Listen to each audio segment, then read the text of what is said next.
మనం అబ్జర్వ్ చేసుకుంటే మ్యాక్సిమం తప్పుడు కేసులే నమోదైన పరిస్థితి. అవి ఒక పక్క పొలిటికల్ కేసులు అవ్వచ్చు, ఒక పక్క ప్రెస్ వాళ్ళ మీద కేసులు పెట్టడం అవ్వచ్చు, ఆఖరికి సోషల్ మీడియాలో ఒక పోస్ట్ ఫార్వర్డ్ చేసినందుకు సిఐడి ఆఫీస్ నుంచి నోటీసులు ఇచ్చి సిఐడి ఆఫీస్కి పిలిపించుకొని కేసులు పెట్టిన సందర్భాలు కూడా చాలా ఉన్నాయి అధ్యక్ష. ఇలాంటివి దయచేసి వినండి సార్, నేనేమి అబద్ధాలు మాట్లాడట్లా, నేను విషయం చెప్తున్నా సార్. కొన్ని క్వశ్చన్స్ అడిగారు, మీరు కూడా 5 సంవత్సరాలు, లాస్ట్ 5 సంవత్సరాలు మీరు కూడా అధికారంలో ఉన్నారు.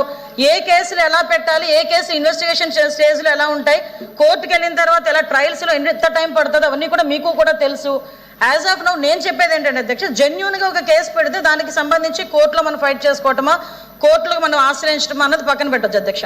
ఇక్కడ చూస్తే అధ్యక్ష, ప్రభుత్వాన్ని క్వశ్చన్ చేసినందుకు, ప్రభుత్వం మీద వ్యతిరేకంగా ఒక పోస్ట్ పెట్టినందుకు, పోస్ట్ పెట్టడమే కాదు ఆ పోస్ట్ ఫార్వర్డ్ చేసినందుకు, అంటే దాని మీద కేసులు పెట్టడమే కాదు, ఎస్పెషల్లీ మహిళలు ఎవరైనా కూడా ఆ ప్రభుత్వాన్ని వ్యతిరేకిస్తే ఏదైనా పోస్ట్ పెడితే గత ప్రభుత్వాన్ని క్యారెక్టర్ అసోసియేషన్ చేసి కూడా సోషల్ మీడియాలో పోస్టులు పెట్టిన సందర్భాలు కూడా ఈ సందర్భంగా గుర్తు చేయాలి అధ్యక్ష.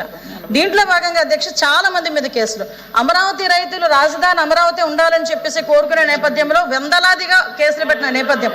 దయచేసి ప్లీజ్ సార్, నేను అన్నిటికీ సమాధానం చెప్తా, అన్నిటికీ ఇది నా టైం సార్. ప్లీజ్, క్వశ్చన్ అడిగింది మా వాళ్ళే, మీకు చెప్తున్నాను సార్.